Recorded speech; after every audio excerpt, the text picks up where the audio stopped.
In my past life I died on a cold hospital bed, watching the news on my phone as my husband, Julian Rhodes, proposed to my best friend, Isabel Hart. They stepped on my corpse and became the envy of everyone, the perfect couple. This time I was reborn at Julian Rhodes' celebration banquet. He and his mother thought I was still the same soft and pliable woman they could easily control.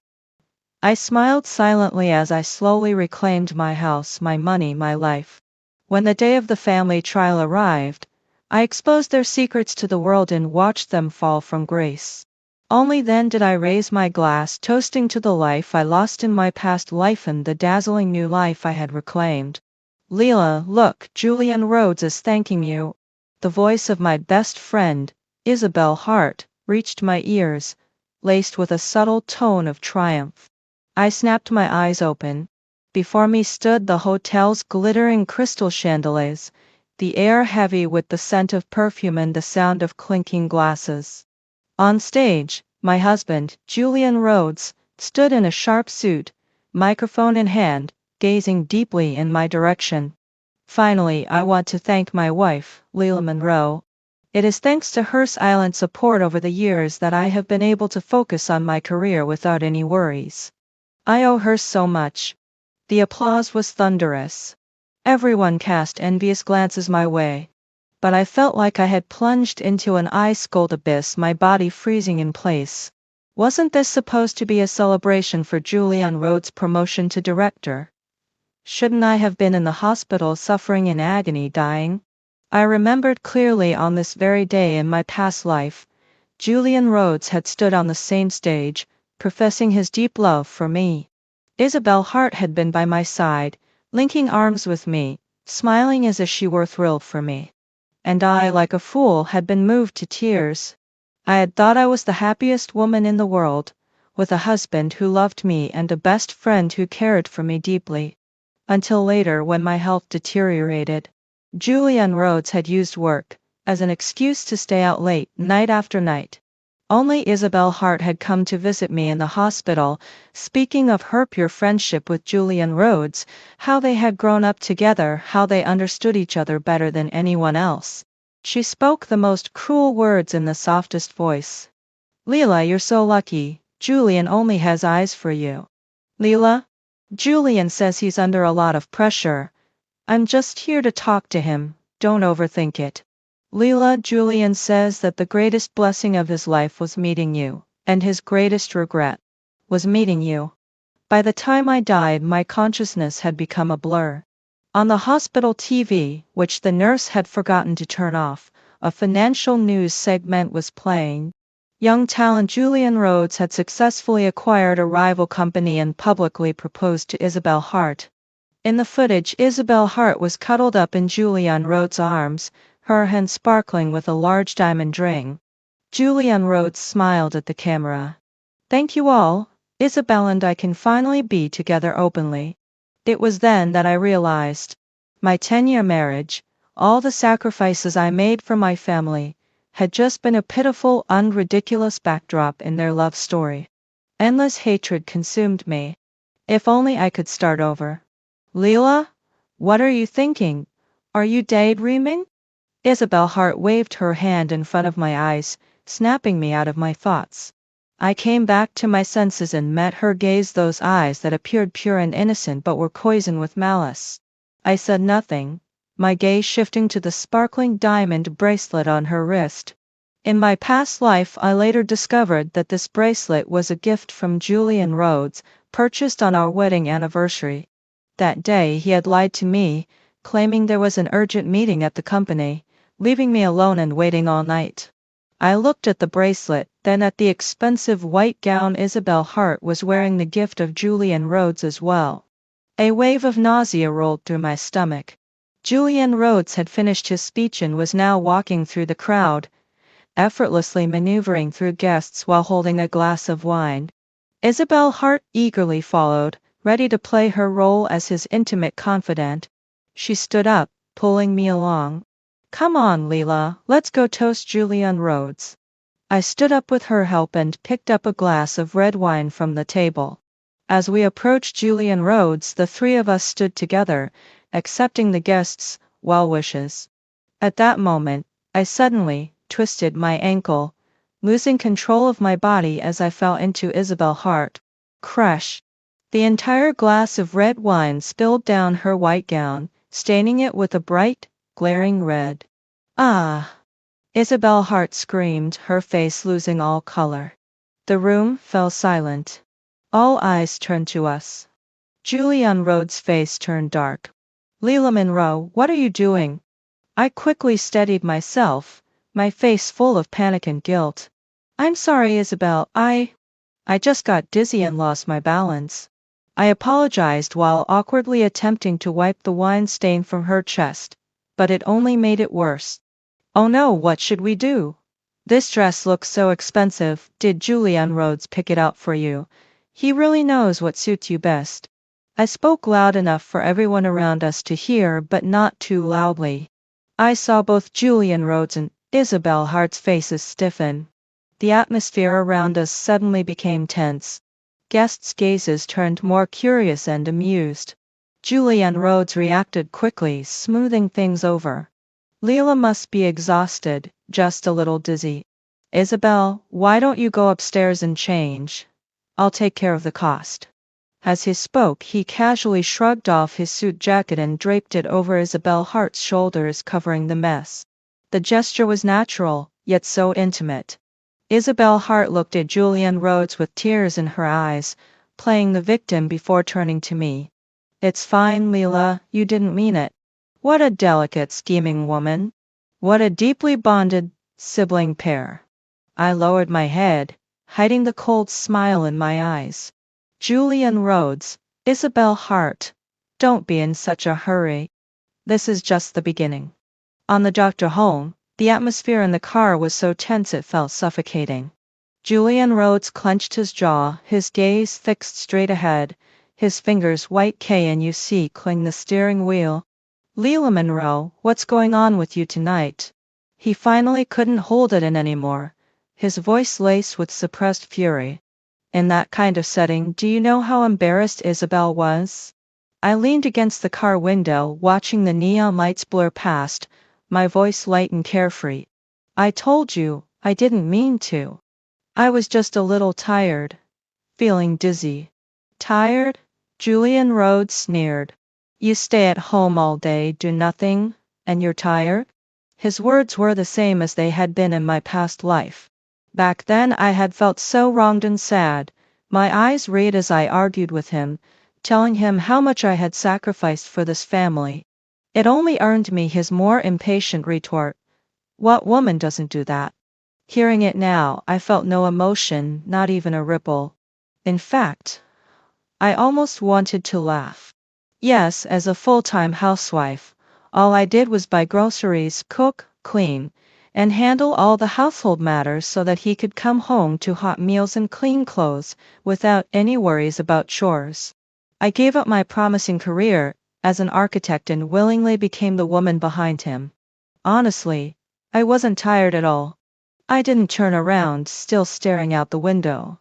Maybe, I said, my tone calm. My calmness seemed to give Julian Rhodes nowhere to vent his anger. He slammed his fist onto the steering wheel, making the car honk sharply. Can you stop talking to me like that? He snapped. And what was that last remark about? What do you mean I picked that out for Isabel? Are you doing this on purpose? Finally, I turned to look at him.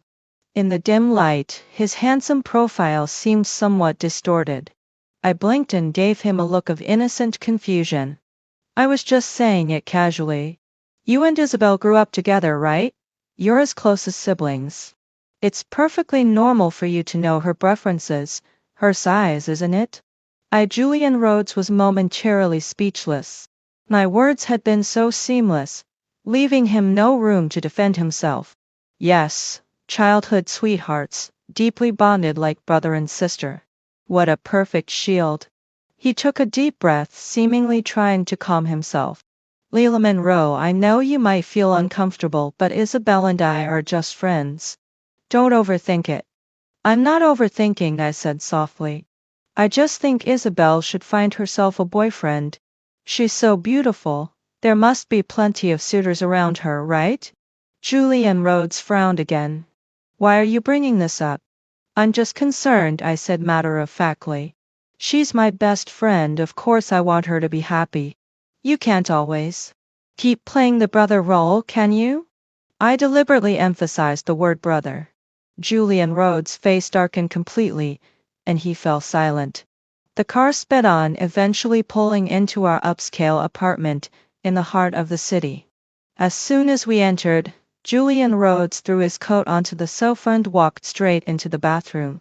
Soon, the sound of water running came from inside. I walked over to the sofa, picked up his coat, and started to hang it up. My hand slipped into the pocket, and I felt something hard. It wasn't his wallet. I pulled it out and found a folded piece of paper. Unfolding it, I saw a receipt from a high-end jewelry store. The date, our wedding anniversary. Item purchased, a diamond bracelet. Amount 6 figures.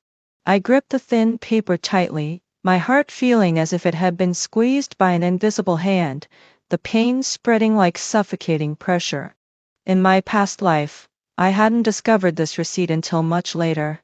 At the time I still held on to a sliver of hope, telling myself that the bracelet was a surprise Julian Rhodes had bought for me. Until I saw it on Isabel Hart's wrist. I took out my phone, snapped several clear photos of the receipt from every angle, and then carefully folded it back and returned it to Julian Rhodes' pocket. Just as I finished, the sound of water in the bathroom stopped. Julian Rhodes came out wrapped in a towel, and when he saw me holding his coat, a fleeting look of nervousness crossed his face. What are you looking at? I looked up at him and gave him a gentle smile. Nothing, just thought I'd hang your coat up for you. Go dry your hair. You don't want to catch a cold. My tone was as considerate as always. Julian Rhodes scrutinized me for a few seconds, as if sensing nothing unusual before he turned and walked into the bedroom. I watched his retreating back, and the smile on my lips slowly turned cold. Julian Rhodes, Isabel Hart. You owe me, and I will collect every bit of it with interest. On the weekend I received a call from my mother-in-law, Amelia Cross. Leila, why don't you and Julian come home for dinner tonight? I've made your favorite black bone chicken soup. Her voice on the other end of the line was as sweet and kind as always. In my past life I had always thought my mother-in-law really liked me, treating me as her own daughter. That was until I fell ill. When she visited me in the hospital. She took my hand, her voice full of earnestness as she said, Leila, our Rhodes family cannot be without ears. Look at your health. Why don't you let Julian find someone outside who can have children? Don't worry, you'll always be the daughter-in-law of the Rhodes family. It was then that I understood. In her eyes, I was nothing more than a walking womb. Now that the womb was broken, it was time to be discarded.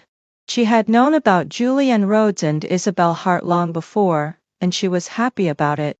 Isabel Hart, sweet-talking and charming, had won her heart, and more importantly Isabel looked like she could bear children. All right, Mom. We'll be there soon, I said, hanging up the phone, a coldness spreading in my chest. Fine, today I would meet this kind mother-in-law of mine. When I arrived at my in-laws' house, the aroma of soup filled the air as soon as I stepped inside. Amelia Cross, wearing an apron, walked out from the kitchen, her face filled with smiles. My dear son, dear daughter-in-law, you're finally home. She eagerly took the things from Julian Rhodes' hands and pulled me into her embrace, asking after my well-being. Leila, you've lost weight. Haven't been eating well lately, have you? Julian Rhodes, who was changing his shoes by the door, added inferently, Isn't she tired? Amelia Cross shot him a sharp look. How do you talk to your wife like that? Leila's been taking care of the household, of course, she's been working hard. As she spoke, she gently pushed me down onto the sofa. Leila, I heard that the other day at Julian's celebration banquet, you got wine on Isabel's dress. Here it comes. I sneered inwardly, but on the outside, I put on a guilty expression. Yes, Mom, It was all my fault, I wasn't careful. I've been feeling bad about it. Amelia Cross patted my hand with a look of maternal concern. Oh, it's no big deal. Isabel's a sweetheart. She even called me afterward asking me not to blame you. She said you didn't mean it. She paused, then switched her tone. But Leila, you need to be more careful in the future. Julian's status is different now, and everyone around him needs to be presentable. As his wife, fear his face to the world, understand? Her words seemed to be for my own good on the surface, but they were full of subtle blame, blaming me for not being presentable and making Julian Rhodes look bad. I lowered my gaze, pretending to take her advice to heart. Mom, I understand. I'll be more careful from now on. Seeing me so obedient, Amelia Cross seemed pleased. She sighed, then continued her performance. Honestly, you're so lucky to have someone like Isabel as a friend. She's so beautiful and sweet, always taking care of you and Julian. Just the other day she bought me a massager saying my back was hurting. She's more thoughtful than a real daughter. I looked up at her, then suddenly smiled. Yes, Mom. I feel really lucky too. My smile seemed to catch Amelia Cross off guard. So I've been thinking, I continued, I really want to repay Isabel for all her kindness. She's not young anymore, it's time for her to find a good man to marry. I was thinking of introducing a few eligible young men to her. She's such a great girl, she deserves the best. Don't you agree, Mom? Amelia Cross's smile froze instantly. Her eyes darted around as she dryly replied, Well, that's Isabel's business, isn't it? We shouldn't be interfering. Interfering? But didn't you say she's more considerate than your own daughter? And I'm her best friend, the closest person to her. We're all just looking out for her. I pressed on, not giving her any room to escape. She can't stay single forever. What if something happens, and she starts troubling Julian Rhodes again? He's a director now, so busy with work he doesn't have time for his sister anymore.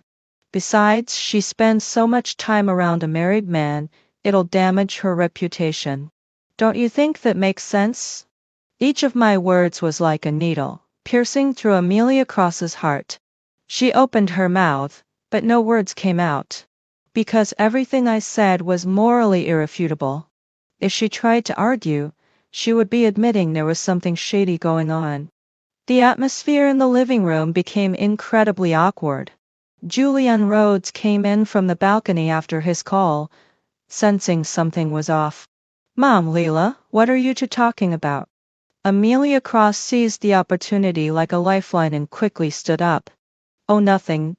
Just some casual talk.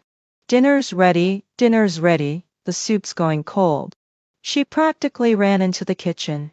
Julian Rhodes glanced at me suspiciously. I gave him a gentle, obedient smile, as if I had never been the one speaking with such sharp words moments ago. At dinner, Amelia Cross kept piling food onto my plate. Leila, eat more, you need to get your strength back. Hurry up and give me a fat grandson. The same line again. In my past life, I had suffered through countless bitter herbal medicines, needles, and pain, all in an effort to get pregnant. And what was the result? It wasn't my body that was the problem. No, it was my perfect husband who had secretly undergone a vasectomy behind my back. He never wanted children with me. He only wanted Isabel Hart to bear his children. I set my chopsticks down, gently touching my flat stomach, and allowed a wistful, somewhat sorrowful expression to cross my face. Mom, I want that too. But things like this depend on fate. And I had a checkup at the hospital recently, and the doctor said my health is a bit weak. I need to rest and recover. Julian Rhodes paused in mid-motion, his chopsticks hanging in the air. Amelia Cross immediately grew anxious. A checkup? What kind of checkup? What did the doctor say? Is it serious? It's not that serious, I replied casually. The doctor just said I have a deficiency in my energy and blood, and my womb is a bit cold. He suggested that Julian Rhodes also get checked out. After all, Having children is a two-person job. Thud. The chopsticks in Julian Rhodes' hand clattered onto the table. What, Chet? His voice tightened, an edge barely concealed. Amelia Cross froze for a moment, then waved it off. Nonsense. My son's as fit as a fiddle. What could be wrong? It's obviously your problem. That double standard was practiced to perfection. I bowed my head in a show of wounded humility, my voice wobbling with a hint of tears. Mom, that's not what I meant. The doctor said a lot of young people, these days, are under great pressure and have irregular lives that can affect their health. A checkup is just to be safe. If there's anything wrong, we can treat it early. I'm only saying this because I want us to have kids as soon as possible. My words sounded reasonable, filled with earnest longing for the family line. Amelia Cross had no answer.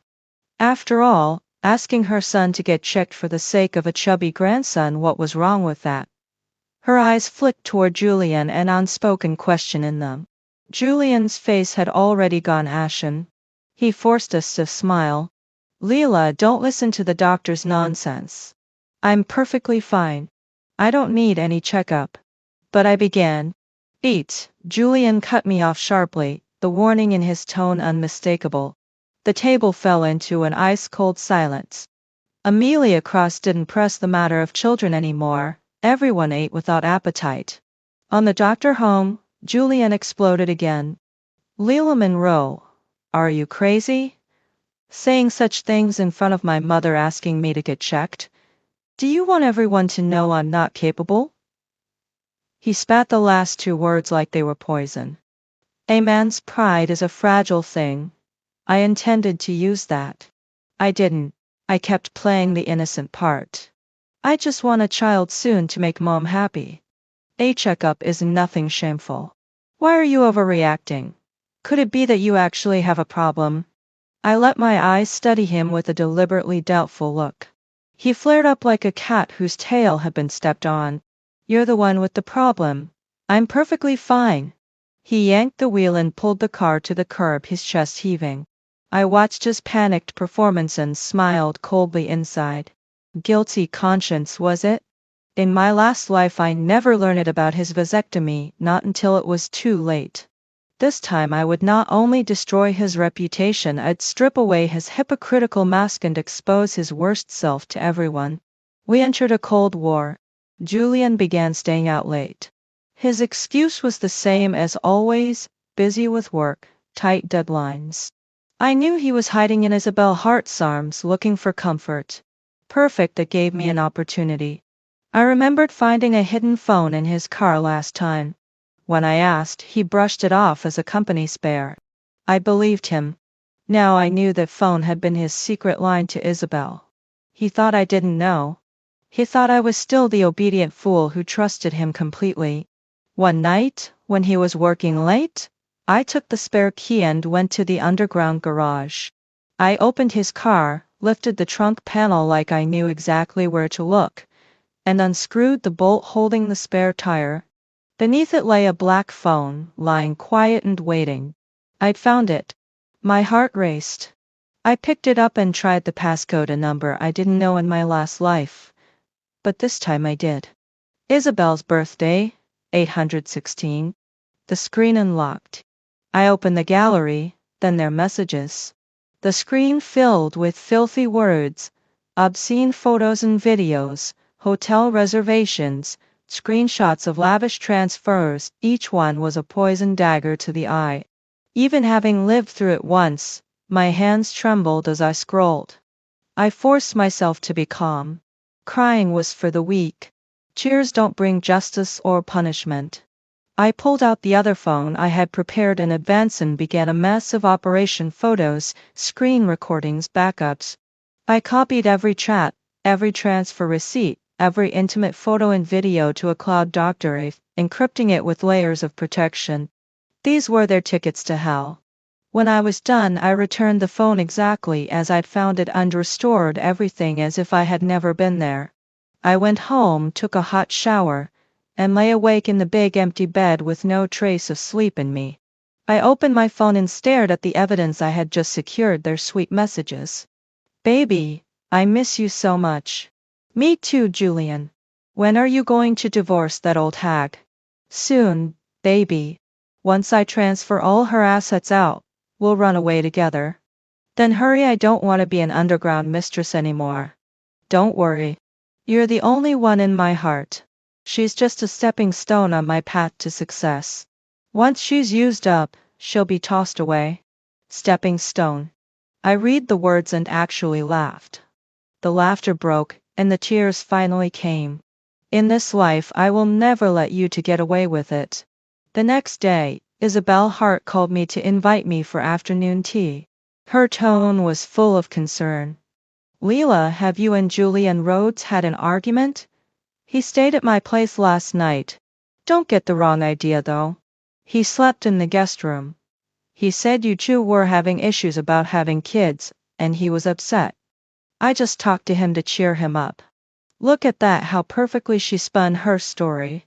She confirmed that Julian Rhodes had spent the night at her place, carefully distanced herself from anything inappropriate, and even threw in a little jab at our marriage. A true master of high-level green tea behavior. I know, I replied, my voice sounding slightly hoarse and tired. He told me about it. Isabel, thank you. I'm glad you were there for him. There was a brief pause on the other end of the line. Isabel Hart seemed surprised by my response. She probably hadn't expected me to react this way. No hysteria, no accusations, just gratitude. Leila, are you okay? I'm fine. Just a bit tired, I said. Let's meet up. There's something I want to talk to you about in person. At the CIAF, Isabel Hart sat across from me, stirring her coffee, her gaze a mixture of curiosity and satisfaction. She had dressed to the nines today, her face a perfect mask of concern. Leila, you look awful. Don't let Julian get to you. You know how men are, they're proud. He probably wasn't happy about you suggesting he get a checkup. She played the role of the concerned friend perfectly. I took a sip of my coffee, the bitter taste spreading on my tongue.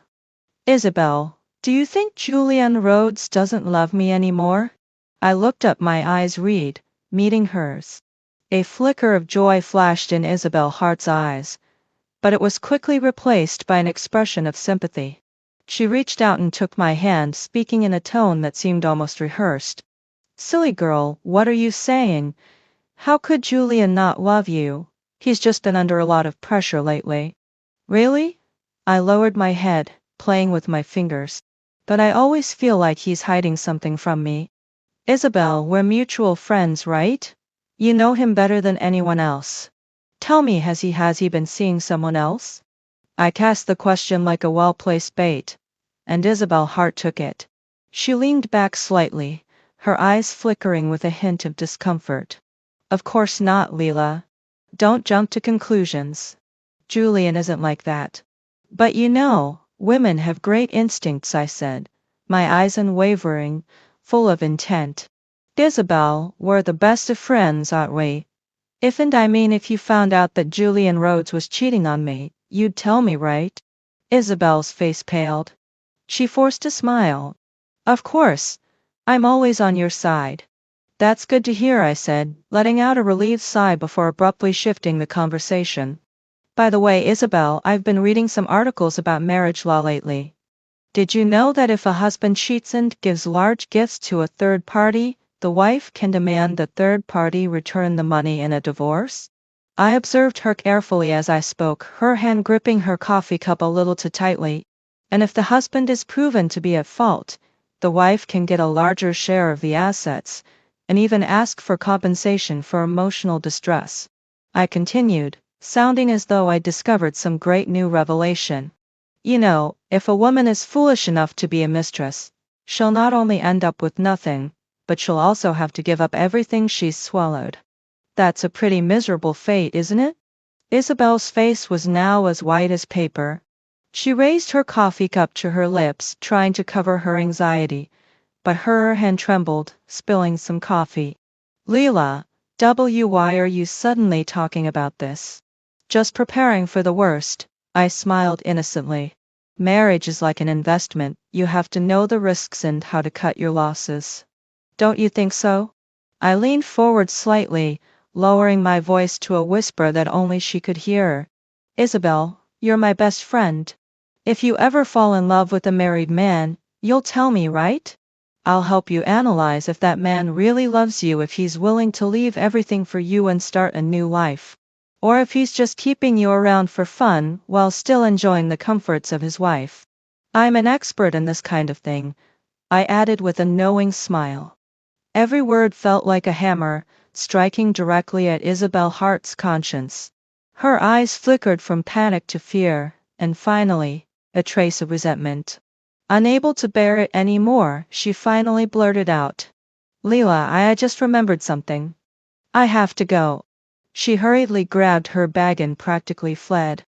I watched her retreating figure, then casually picked up my coffee, taking a sip. No bitterness now. I reached under the table and pressed the stop button on my phone. The entire conversation had been recorded clearly. Isabel Hart, did you think this was over? No. The real show is just beginning. I'm going to make you jump between greed and fear, over and over. I'm going to push you into forcing Julian Rhodes to act. To push him to move my assets into your name. Only then will I have you both trapped. And sure enough, my words had the desired effect. Julian Rhodes started coming home more frequently. And just like that, his attitude towards me took a 180-degree turn. He no longer spoke to me coldly. Instead, he became unusually warm and considerate. He started helping with the chores, buying me flowers I liked, and even taking me to see newly released movies. It felt as if we were back in the days of our passionate romance. If I were still the naive and trusting person I was in my past life, I might have really believed he had changed his mind. But now, all I felt was disgust. I knew all of this was Isabel Hart's doing behind the scenes. My remarks about mistresses getting nothing in the end had successfully created a sense of urgency in her. She was scared. She was scared that, in the end, she would have nothing to show for it. So she began pushing Julian Rhodes to stabilize me, to placate me, and to quickly transfer our most valuable asset, the downtown property we owned, into her name. One evening after Julian Rhodes finished his shower, he came up behind me and hugged me. His chin rested on top of my head, and his voice was so soft it could almost be described as syrupy. Leila, I know I've been neglecting you lately. I froze for a moment but didn't move. I've been so caught up with the company's projects. I'm sorry for not paying attention to you. He kissed my forehead. I won't do that again. I'll make more time for you. I turned to face him, looking into his eyes, which were filled with fake tenderness. Inside, I was completely indifferent. His acting was superb. He should really consider a career in acting. He's wasting his talent. I leaned into his embrace, feigning exhaustion. I thought you didn't want me anymore. Foolish girl, how could I not want you? He held me tighter. We're married. We're meant to be together for life. Once he thought he had laid the groundwork, he finally revealed his true intentions. By the way, Leila, he casually mentioned, a friend of mine is working on an overseas real estate project. The returns are really high, but the initial investment is a bit large. Here it comes. The same old routine from my past life. I did some research, and it looks really reliable. I think we could mortgage our current house and invest in it. In less than 3 years, we could move into a bigger house, a villa with a garden and a swimming pool. He painted a beautiful picture. In my previous life, I had fallen for this exact same scheme and had eagerly signed the papers. In the end, the money from the mortgage was all transferred to Isabel Hart under the guise of a failed investment, and she used it to buy herself a luxury apartment. Meanwhile, we were left with the burden of debt. I looked up at him, my eyes wide with admiration. Really? Julian Rhodes, you're amazing. You found such a great opportunity. My reaction seemed to please him greatly. He smiled and playfully pinched my nose. Of course. Don't forget who your husband is. Let's do it then. I can't wait to have a big garden, I urged, even more eager than he was. But I shifted the conversation, showing a hint of hesitation. This is a big decision. I don't really understand all the details. Can you bring the investment documents back so I can take a look? My dad used to be in real estate, and I know a little bit about it. I can help you go over it. Julian Rhodes's eyes flickered for a moment. He clearly hadn't expected me to ask for that. But seeing the sincerity on my face, he couldn't refuse. All right. No problem. I'll bring it to you tomorrow. The next day he did indeed bring back a very professional-looking, full English investment contract. I pretended to study it carefully, occasionally dropping a few technical terms. Isn't this leverage a bit too high? This exit strategy seems a little vague. Julian Rhodes watched me, his expression shifting from guarded to impatient. To him, I was just pretending to understand, wasting his time. All right, Leela, you won't understand all of this. He grabbed the contract from my hands. You just need to trust your husband's judgments. Okay then, I reluctantly agreed, though my mind was already laughing coldly. I had already taken photos of the key pages of the contract when he wasn't paying attention. The next morning I made an excuse to go out for groceries and took a cab to a law firm. The firm's top lawyer, Dylan Hayes, was a friend of my college senior. I showed him the photos of the contract, and he immediately furrowed his brows after just a quick glance. Miss Leela, this contract has major issues. He pointed to a specific clause. Look here. Once the funds are invested, there's almost no effective supervision or recourse. In plain terms, this is a financial black hole. Put the money in, and it's gone, like a dog chasing a bone. Also, the company receiving the payments is registered in the Cayman Islands, which is a famous tax haven. If any disputes arise, it'll be incredibly difficult to litigate across borders. Dylan Hayes's conclusion matched exactly what I had suspected. Dylan, if my husband insists on mortgaging our joint property for this investment, what should I do? Dylan Hayes adjusted his glasses, his gaze sharp. Your husband's actions may already constitute illegal transfer of marital property. I recommend that you immediately file for property preservation with the court to freeze the transaction on this property. However, you must do this secretly. Don't let him find out. If he discovers you're trying to protect the property, he'll likely act even faster to transfer the house through other means. I nodded slowly. I understand. I looked at Dylan Hayes, my eyes resolute. Dylan Hayes, I'd like to hire you as my attorney. I'm filing for divorce. Not just a divorce. I want him and that third party to pay the price one they'll never forget. Everything was in place, except for one last piece, the wind that would carry it all forward. That wind was the annual Rhodes family gathering. The Rhodes family is vast, with many branches, and every year, the highest-ranking member, the Grand Ukin, organizes a grand family reunion. Everyone, regardless of how distant the relation, is expected to attend. It's not just a family gathering, it's a mini social event where connections are strengthened, information is exchanged, and people compare and show off. Face and reputation are paramount. In my previous life, it was after this very gathering that my health completely deteriorated. At the gathering, Julian Rhodes and Isabel Hart put on a public display of their sibling bond. They exchanged knowing glances, spoke casually as though no one else was around, and during a game, Julian Rhodes even carried Isabel Hart on his back, walking a full circle around the room. Everyone cheered, commenting on how close they were. And I, standing there like an outsider, watched helplessly, my heart torn to pieces. My mother-in-law, Amelia Cross, beamed with pride, telling everyone, yes, Julian and Isabel have been close since childhood. Isabel is just like my own daughter. At that moment, I became the laughingstock of the entire gathering. This time I planned to turn that stage into their execution ground. I did something out of character. I volunteered to be the main organizer of this year's event. I called my mother-in-law Amelia Cross with a voice full of enthusiasm. Mom, for this year's gathering, I was thinking of doing something a bit different. We can make a PPT showcasing all the happy moments our family has had this year. That way, we can really show off in front of Grand Ucken and the rest of the family. What do you think? Amelia Cross's response was immediate. That's a great idea. We should definitely show off Julian's promotion to director. Of course.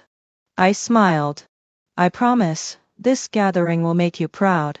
I hung up the phone and immediately called Julian Rhodes. Darling, how about we invite Isabel to the gathering this year? Julian Rhodes was surprised. Why invite her? Of course, to thank her publicly. I said it in the most natural tone, as if it were the most obvious thing. Last time at the celebration party, I made a mistake and embarrassed her. This time I want to apologize in front of everyone. Plus, I want to show everyone just how well the three of us get along. That way, no one will gossip or spread rumors. My generosity and thoughtfulness made Julian Rhodes lower his guard completely. He was even a little touched. Leela, you really think things through. He immediately called Isabel Hart, excitedly sharing the news. I could almost hear the delight in Isabel's voice on the other end. To her, this was nothing short of a clear signal the wife, was bowing down, acknowledging her place. It was a clear sign that she was about to take my position. And so, step by step, they merrily walked straight into the trap I had set for them. The night before the family gathering, I sat alone in the study, staring at the computer screen. On the screen was a PowerPoint titled Happy Moments, already completed. I clicked to preview it. The first slide displayed a wedding photo of Julian Rhodes and me, capturing a peaceful moment in time. The title of the PPT was written in bold, artistic letters. A story of love, betrayal, and consequences. I moved the cursor to open a folder named Materials on my computer.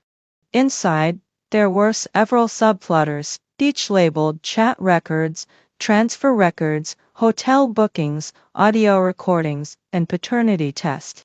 Wait, paternity test? Oh, I almost forgot to mention.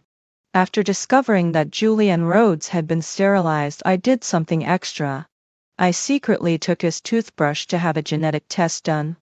Then I managed to get a strand of hair from Amelia Cross under the pretense of wanting to check the blood type compatibility. The results were interesting. Julian Rhodes was not Amelia Cross's biological son. I stared at the paternity test report, a cold smile creeping onto my lips. Amelia Cross, aren't you the one who's always bragging about your golden child? I can't wait to see the look on your face when you find out the son you've been so proud of all these years, who you even pressured to ruin his wife's son, isn't your flesh and blood at all. It's going to be a show. The day of the family gathering arrived. It was held at Grand Uncle's villa in the suburbs, with lights strung up and the sounds of chatter filling the air. Rhodes' family members from all over gathered, all dressed to the nines. Julian Rhodes was radiant, wearing a tailored suit, his hair immaculately styled, clearly the center of attention. Isabel Hart was there too, dressed in a light blue gown, her makeup perfectly done, intimately linking arms with Julian Rhodes and greeting guests as his sister. As for me, I wore the most plain and simple clothes, my face bare of makeup, quietly moving between the kitchen and the living room, serving tea and water. My humility was in stark contrast to Isabel Hart's glamour. Many relatives looked at me with a mix of sympathy and disdain. Amelia Cross, meanwhile, treated Isabel Hart like a future daughter-in-law, holding her hand and introducing her to the important relatives. This is Isabel, who has grown up with our Julian, closer than even a daughter, Amelia Cross proudly announced. Isabel Hart smiled sweetly, greeting the guests with a soft hello, uncle, and hello, aunt. The scene was so harmonious it almost made it seem as though I were the unwanted third party. Julian Rhodes walked over to me, frowning, his voice low and angry. What are you wearing? Don't you know what kind of occasion this is? Aren't you embarrassed? I looked up and gave him a smile. I was busy making sure the guests were comfortable, didn't want to dirty any good clothes. Unlike Isabel, who's just a guest, her job is just to look pretty. My words left Julian Rhodes momentarily speechless. The lunch began, and the atmosphere reached its peak. Granducan lavished praise on Julian Rhodes, urging him to continue his hard work and bring more glory to the Rhodes family. Amelia Cross was beaming with pride, as if she could already see her son reaching the peak of success. After a few rounds of drinks and dishes, I stood up. Uncles, aunties, brothers, sisters, please, may I have your attention? All eyes turned toward me. I walked to the large white wall in the living room, where a projector had been set up in advance. I connected my laptop to the equipment. To celebrate Julian's promotion and to thank all of you for your constant support, I've prepared a little presentation to share some of our family's happy moments over the past year. I spoke in a light-hearted tone. Amelia Cross immediately clapped her hands and cheered. Good idea, look. My daughter-in-law is so thoughtful and considerate. Julian Rhodes and Isabel Hart exchanged smug glances, clearly pleased. They thought this was my public gesture of accepting Isabel Hart's place. They thought I was announcing in front of everyone that I accepted their relationship. I picked up the remote and clicked to start the slideshow. The lights dimmed. The projector flickered on. A massive wedding photo of Julian Rhodes and me was projected onto the wall. Below the photo, the chilling title appeared clearly for everyone to see. A story of love, betrayal, and consequences. The room instantly fell silent. Everyone froze in shock. Amelia Cross's smile froze on her face. Julian Rhodes and Isabel Hart turned pale. Leila Monroe, what the hell is this? Julian Rhodes was the first to react, furiously rushing toward me to snatch my laptop. But it was too late. I clicked to the next page. Baby, I miss you so much, I'm going crazy. I miss you too, Julian. When will you divorce that yellow-faced woman? Soon, baby. Just wait a bit. Once I transfer all the assets from her name. The explicit, disgusting chat records between Julian Rhodes and Isabel Hart appeared on the screen, rolling in a long, scrolling image. Every single word struck like a slap to their faces. Gasps filled the room. What is this? My God, Julian Rhodes cheated? And with Leila Monroe's best friend? How shameless. He's an animal. The whispers and murmurs came crashing in like a tidal wave. Amelia Cross's face turned the color of liver. She pointed at me, her finger trembling like a leaf in autumn winds. You evil woman. You fabricated these to frame my son. Fabricated. I sneered, pressing the remote. The next slide revealed the bank transfer records. Large sums of money, one after another, had been transferred from Julian Rhodes's account to Isabel Hart's. The largest sum, $500,000, was labeled, Isabel, darling, down payment for new house. The date? My father's Memorial Day. I remembered that day when Julian Rhodes had told me he would stay by my side, and I had been deeply touched. It turned out his support meant using our joint assets to build a love nest with another woman. Is this also something I fabricated? I looked at Julian Rhodes. His body trembled slightly, cold sweat soaking through his shirt. Isabel Hart was already crumpled on the floor, colored rained from her face. I didn't give them a chance to breathe. The next slide. Photos of them kissing at different hotel entrances, both in the daytime and at night. Each photo had the date clearly marked beneath it. The day of my birthday. Our wedding anniversary. The day my mother was hospitalized. Each photo was like a sharp knife, peeling away their fake facade, layer by layer. That's enough. Stop it. Julian Rhodes finally snapped. He lunged at me like a mad animal. Slap. A loud smack echoed through the room. It wasn't me who slapped him. It was Granducan, who had been silent up until then. He was shaking with fury, pointing a trembling finger at Julian Rhodes's face. Scoundrel. You've disgraced the entire Rhodes family. Julian Rhodes was stunned, holding his face in shock, unable to believe what had just happened. I didn't stop. I pressed the play button again, and an audio recording filled the room through the speakers. It was Isabel Hart's voice, sweet and dripping with arrogance. Julian said the greatest luck of his life was meeting you. And the greatest regret was meeting you. He only sees you as a toy, something to play with without responsibility, while enjoying the services of his wife. The room froze. This was what Isabel had unwittingly revealed to me back in the CAF, her innermost thoughts that, now, became the final straw to crush her. Isabel Hart let out a piercing scream, clutching her face, wishing she could vanish into the ground. The relatives' gazes were like daggers, all fixed on her contempt, disdain, and disgust. Was this the recognition she had been aiming for? I made sure that in front of everyone, she would make a name for herself. No, this isn't true. It's all a lie. Leila Monroe framed me. Amelia Cross was still making a final, desperate attempt. She rushed towards me, trying to tear at me. I stepped back, avoiding her. My gaze, calm and steady, locked onto her. Mom? Is he really worth all this? I spoke slowly, my voice quiet but strangely piercing. You drove me away for him. You turned a blind eye to his infidelity. You twisted the truth all for this good son. But did you ever think, the son you've been so proud of all your life, he isn't really your son? My words detonated like a bomb overhead. Amelia Cross froze. What are you talking about? I clicked to the final page of the presentation. On the wall, two side-by-side DNA paternity test reports appeared. One was for me and Julian Rhodes. The other was for Julian Rhodes and Amelia Cross. In the conclusion section, glaring red letters read, "No biological relation. It's impossible. This can't be true."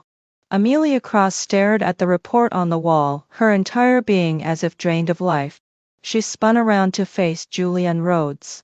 Julian, tell me this isn't true. You're my real son, right? Julian Rhodes stood frozen, his eyes darting between the report and the now frantic Amelia Cross, filled with confusion and fear. I spoke again, offering the final touch to this performance. 31 years ago, at City Hospital, you and another mother switched babies. Your real son grew up in a regular working-class family and is now a delivery guy. The son you treasure, the one you've held so dear all these years, is just an imposter, an outsider, a bastard. Boom! The last thread of sanity snapped in Amelia Cross's mind. Her eyes rolled back, and she collapsed backward, unconscious. The world at last went silent. I looked around at the chaos, the panicked faces of the adulterous pair, the shocked and conflicted expressions of the relatives. Slowly, I raised my glass. To the life I lost in my past, and to my radiant new beginning. That fateful family gathering became the biggest scandal in the Rhodes family's history. Julian Rhodes and Isabel Hart were now the most despised figures in the family. Grandeckin immediately declared that Julian Rhodes would be removed from the Rhodes Group family. His company, tainted by the scandal, quickly dismissed him. From a promising director, he became a penniless outcast overnight. Isabel Hart's fate was even worse. Her reputation as a mistress spread across every circle. She was fired from her job, evicted from her apartment, and even her parents, unable to bear the shame, severed ties with her.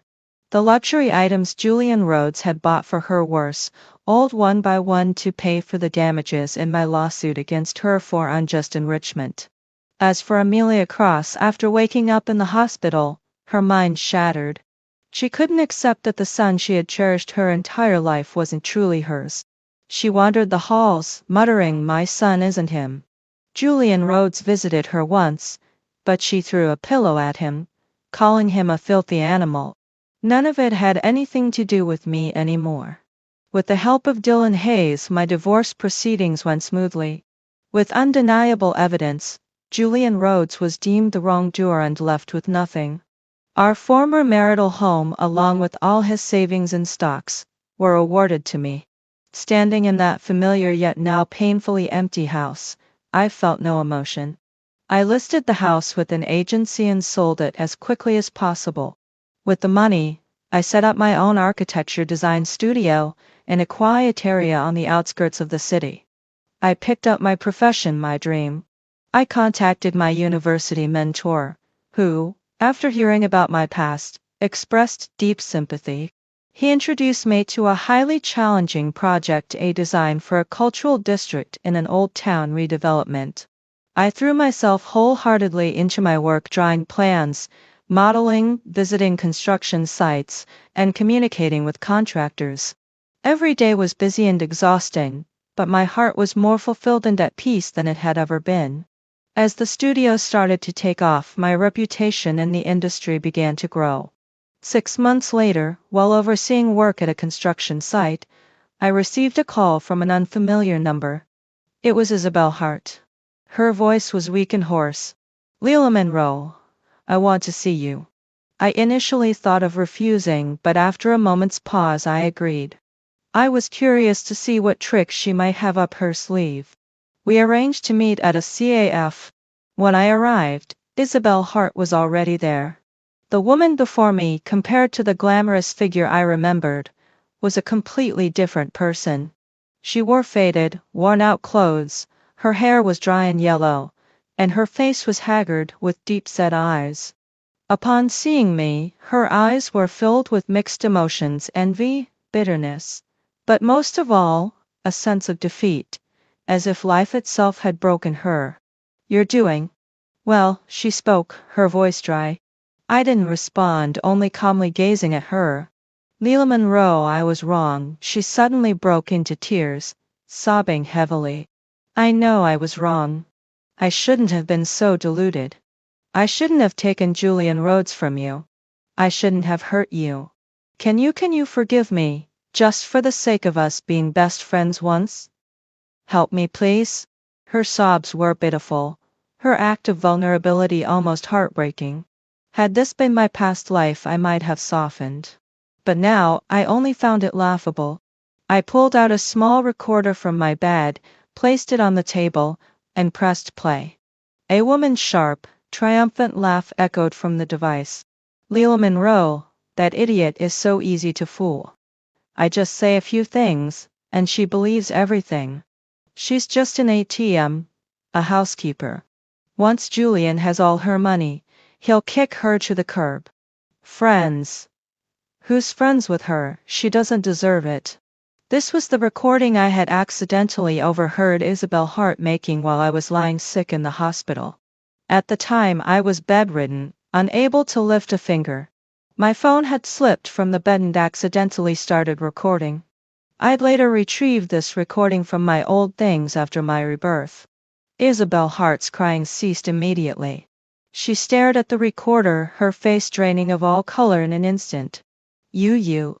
I turned off the recorder and casually lifted my coffee cup, blowing gently on it. "Isabel Hart, do you think everything that's happening to you today is because I've been reborn and caught you off guard?" I lifted my gaze, locking eyes with her in sheer terror. "I'm telling you no. Even without a rebirth, your end would have been the same. Because women like you, selfish, greedy, and foolish, don't deserve happiness." I stood up, towering over her, looking down with disdain.